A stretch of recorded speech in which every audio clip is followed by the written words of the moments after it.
Good evening, kids. In the lesson number 15, we're going to study a very famous endgame between Rudolf Spielmann and Akiba Rubinstein played in 1909. So we have a rook endgame, and we can see that both kings are quite safe, but they are not active.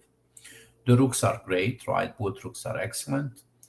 And then when we look at the pawns, the first thing that I see is that all those white pawns are isolated pawns, and they are target, right? So the first step here is that black activated the rook. He plays rook a8, and then this marvelous move rook a4, right? So white is quite passive here, right? The rook on d3 has to protect two pawns. So what we are talking about is active rook on a4 against the passive rook on d3.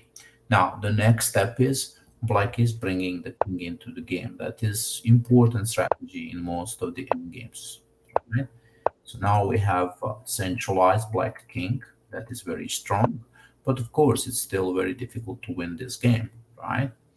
Look now, the next move, pawn to g5.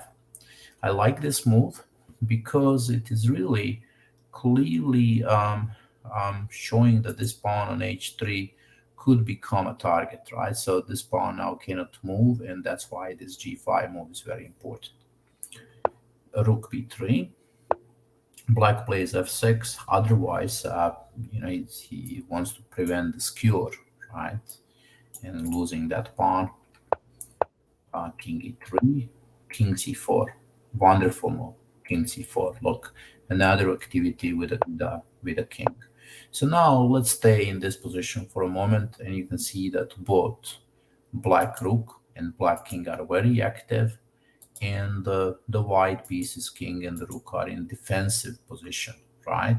And so that's very important in the endgames. Now let's see what happened here.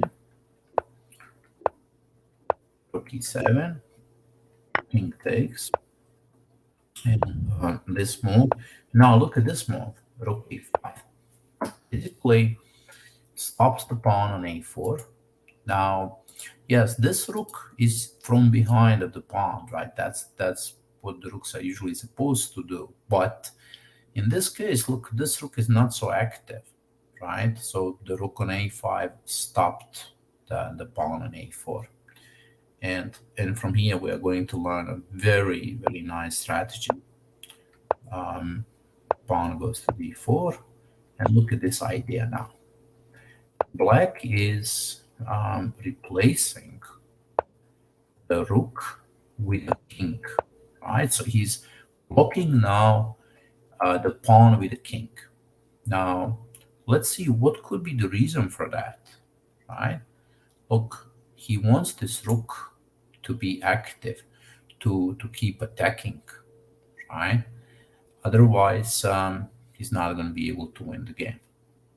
So this is a very, very nice idea and very important strategy to put the king in front of the pass pawn. And the game continued this way. Rook takes. And now the question is, can you win this position, right? After rook e2. Okay, black is 2 pawns up, but then again, we have a double pawns, and the rook is far away. I'm sorry, king is far away, right? So let's see in here, white cut off the king, so king cannot join the game. Of course, without a king, it's going to be very difficult to win.